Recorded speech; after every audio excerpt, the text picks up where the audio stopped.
Hello, welcome to Virgo Philippines. So, reading po natin ito for Virgo, Sun, Moon, Rising, Venus, and Jupiter Virgos. Take only what resonates. Bali, hindi ito magre-resonate sa lahat. So, kunin mo lang yung mga messages na magre-resonate para sa'yo. Para sa mga gusto magpa-personal reading, Jane Tarot Reader, i-search mo na siya sa Facebook. And if you want to avail yung mga evil eyes or mga pampaswerte po, doon na lang sa TikTok shop, okay? Unipree, yun yung aking TikTok shop. Start na natin ng reading. This is for the sign of Virgo, Sun, Moon, Rising, Venus, Jupiter, Virgos.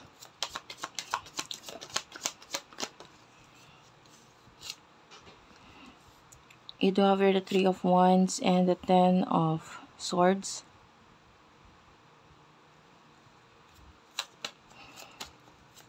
Kunin natin yung main energy ng person na kakonect mo. By the way, this is love reading.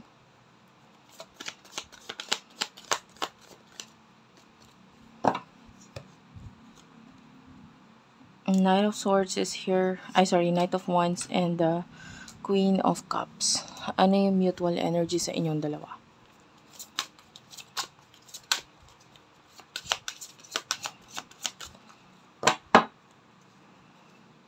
True love. Ayan. And yeah, at the bottom of the deck, you do have your separation. So, might be there's a separation na nangyayari sa inyo na tong person na to. There's some kind of ending here with the Ten of Swords. May separation, may ending with the Three of Wands, but you miss this person, nami-miss mo siya. Like you see this person as a once in a lifetime person, diba? Wala lang ibang person na dadating sa'yo na katulad niya. I feel like you have ignored this person. Yung iba, inignore mo siya because of other people na nagiging involved dito sa connection nito. Maybe there's existing feelings sa'yo. But yeah, there's passion there with the Three of Wands.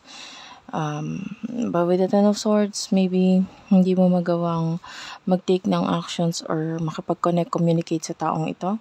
Lalo na with the Page of Wands, maybe hindi mo magawang makipag-communicate and hindi mo magawang makipag-action or gumawa ng action sa kanya. And you are guilty of this, might be kung ano yung mga sinabi niya sa'yo, maybe guilty ka dun.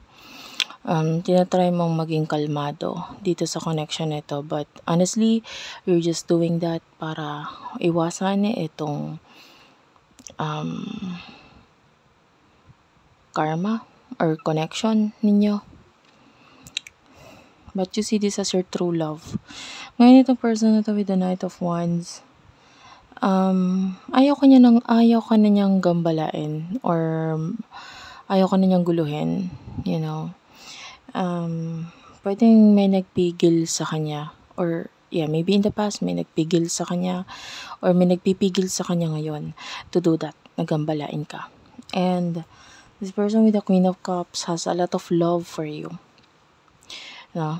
But tinatry niyang i-welcome yung mga new changes sa buhay niya ngayon. And tinatry niyang maging matapang, malakas sa kung ano man yung mga hardship of life na pinagdadaanan niya. Maybe there's a lot of challenges sa buhay niya ngayon, and feeling niya you're already happy. You're already contented with the work that you have, career mo.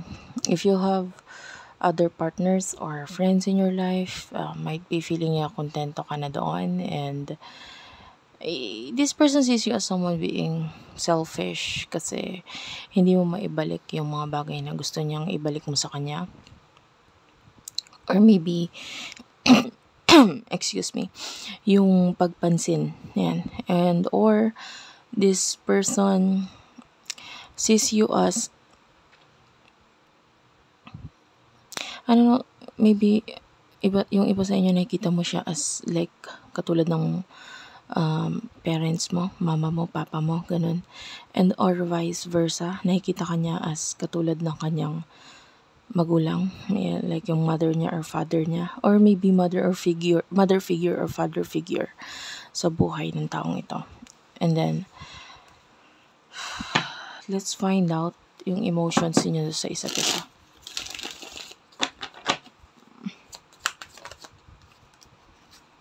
Page of Pentacles is here. And the Judgment. Page of Wands, Two of Swords, and the Six of Wands. Bottom of the deck is the Nine of Wands. Mutual energy. Release your ex. So, sa ngayon, I don't know, some kind of awakening ang nangyari sa'yo ngayon. You're trying to, make choices sa buhay mo, and might be you're letting go and nag-iiba ka ng direction. You're trying to focus on your life na gusto mo masaya lang, and you don't want to make this life hard, or harder for you. And maybe yung pakikipag-connect or communicate dito sa person na to, magiging mas mahirap ito para sa'yo, because although you really do want this person, mahirap diba? So, you're just focusing on your travel. If you're currently traveling, so yan, nag-focus ka dyan. And maybe your goals, ayan. At the same time, I see you sabotaging yourself, sinasabotage mo yung sarili mo kasi you're not being honest. You're trying to, distance yourself from something na talagang mahal mo or mahalaga para sa'yo. And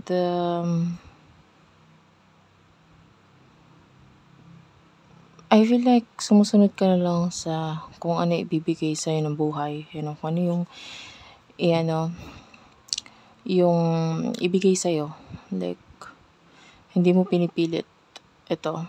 Maybe you're focusing on children if you are dealing with children. Like, maybe you're a teacher, or if you do have your kids, yung sarili mong anak, you're focusing on them. You're giving them your time, your commitment to them, diba? And yun nga, tinatry mong i-avoid itong taong ito. Because you feel like magkaiba kayo ng goals, magkaiba kayo ng purpose, magkaiba kayo ng even career or status or reputasyon, no? And you're releasing this past person, this ex. And for what I can see here with the Page of Wands, this person, regarding sa emotions niya, actually, susunod siya sa'yo Whatever you want in your life, if you want this, if you want that, gagawa siya ng paraan para mag-move doon. Especially if you're dealing with a person, nakilala mo naman yung person mo, alam mo naman na siya ay risk taker. Maybe you're dealing with a person na may pabugso-bugso or padalos-dalos na desisyon. And this is the kind of person who loves to create changes sa buhay niya, sa buhay ng iba. And if you would want something, na kung magiging open ka lang about that, itong person na to is willing to reassess itong gusto mo or plano mo, and then this person is willing na mag-focus doon, or go to the next phase or next chapter of his or her life with you, no? So wala siyang pakialam kung saan siya pupunta, ano mangyari sa kanya, as long as you are leading the way. If you're leading the way, di ba, ikaw yung nangunguna,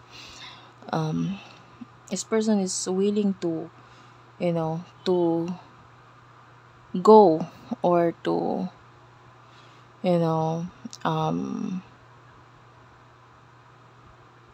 mag-shift sa new milestone ng connection ninyong dalawa. Willing siya sumunod, willing siyang matuto, at willing siyang maybe mag-travel if you are in another place, just to create this new chapter of life with you. Okay? So, willing siya ng ganun.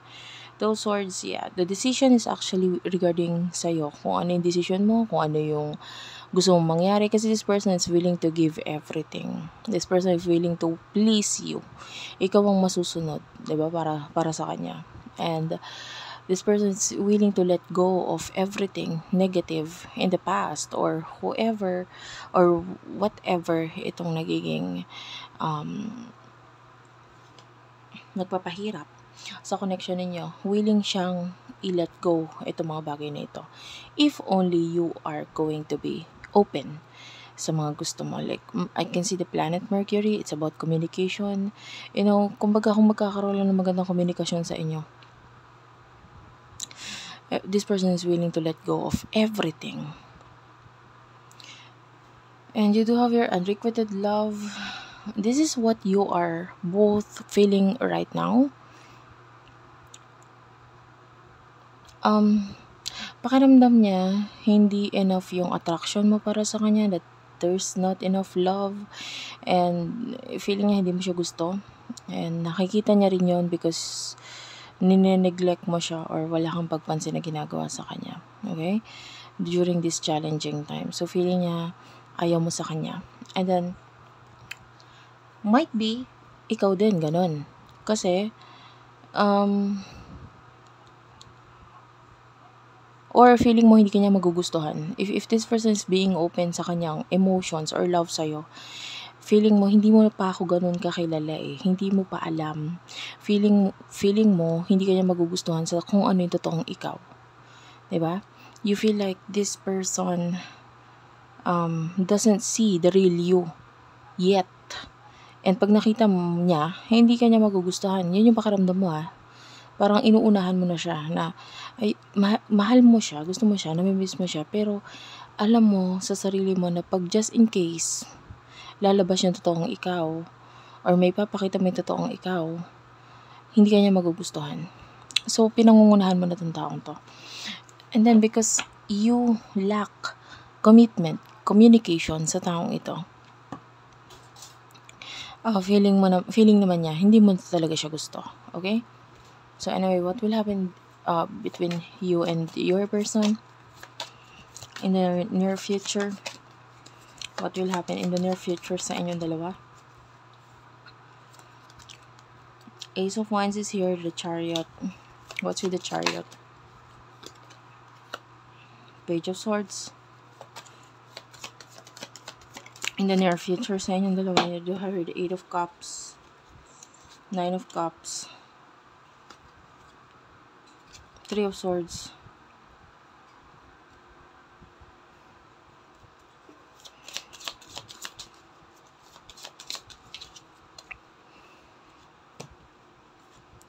You do have your reconciliation and express your love. Romantic feelings is at the bottom of the deck.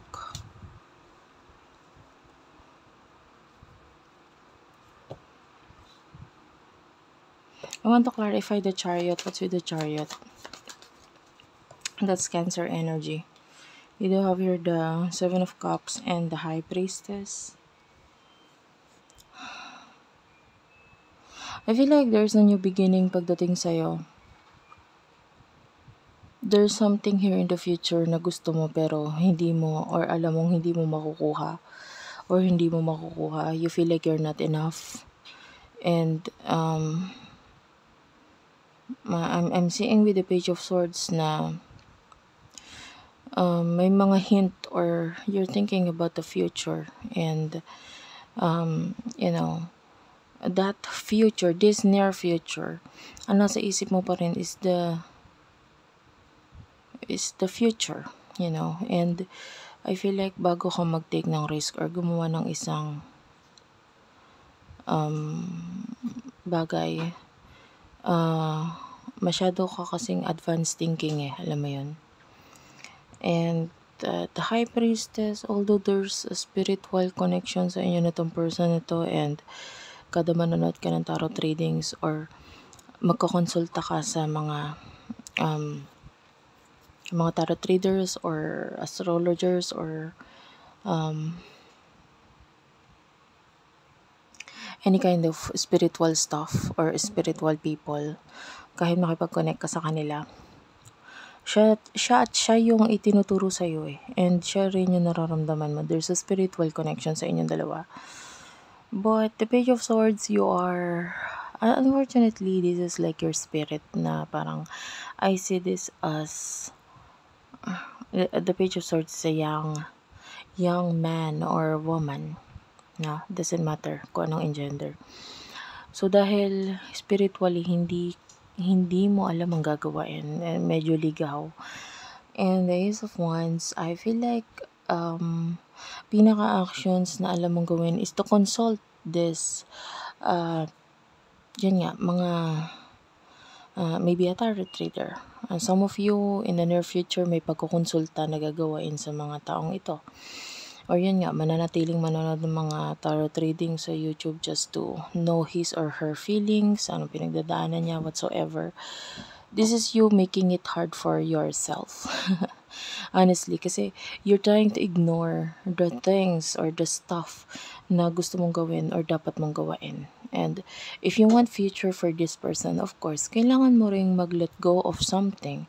And then you need to share your emotions or feelings, and maybe you need to embrace your purpose, embrace your power, embrace your talents. And hanggat tinatakbuhan mo yung sarili mo dito sa connection na to, or tinatakbuhan mo mismo yung sarili mo regarding your purpose or the real you, there's a reconciliation, no? But you need to express your feelings. You do have your express your love towards this person. Be more open sa totoong nararamdaman mo. So there's a chance of reconciliation if you would consider being true to yourself. Okay? Kasi honestly, yung future, ikaw ang may hawak niyan. Yung mga tarot readers kami, advice lang. Okay? Guidance lang. Kung ano yung possible future para sa'yo. But the future, ikaw talaga ang gagawa niyan. Okay? And now with regards to your person, this person is walking away in the future. There's a temporary, I see this as temporary na pag-walk away, paglayo, pag-iwas, and maybe the main cause is the Three of Swords, because there's this I see this as dumi, mancha, boundaries na hindi matanggal, mahirap tanggalin. Okay, if there's a third party na involved sa connection, maybe there's a person na mahirap mawala, na mahirap tanggalin, na nagiging dahilan para siya ay lumayo at umiwas. The Nine of Cups, yeah, this person is finding his or her own peace, no? There's this feeling of changing his or her views pagdating sa kanyang friends, okay? So, pagdating sa usaping friendship. And this person is nakakita na tayo na nilalagyan niya ng healthy boundaries ang kanyang connection sa ibang tao sa buhay niya. And with regards to you, of course, nandun yung kalungkutan mula sa person na to, because you are not there sa buhay niya. Like, alam niya yung emotions niya para sa'yo, but you're not here. And you're ignoring me, so alangan naman. Between the two of you, I see that this connection, ikaw ang may handle, but kung gusto mo talagang magkaroon ng reconciliation, ikaw din ang dapat gumawa ng paraan. You know? And kung sasabihin mo, hindi pwede kasi may ganito, ganyan, may other people or third person na involved, well, you wouldn't know. Hindi mo malalaman hanggat hindi ka nakikipag-connect or communicate sa kanya. Kasi ikaw yung umiiwas eh. But yung iba sasabihin nila, magchat-chat, magko-comment pala dyan sa baba. No? Sabihin na, hindi, siya yung umiiwas, hindi naman ako. Then maybe the energy is vice versa. Maybe ikaw itong kabilang side. Kasi hindi naman to personal reading eh. So, pwedeng ikaw to. Okay? Kasi may mga nagko-comment, and I will tell you the truth, hindi to personal reading. Alam mo yon. Okay? Kung sasabihin mo sa akin na hindi ka nakaka-relate, ikaw yung baliktad yung sitwasyon, then maybe you need you should see yourself in this side, no? Kailangan mo palitan yung ano, dahil hindi to personal reading, pwede magkaiba-iba ang roles. Pwedeng ang nababasa ko is yung person mo at hindi ikaw, okay? So, yeah, thank you for watching. I love you all and bye-bye.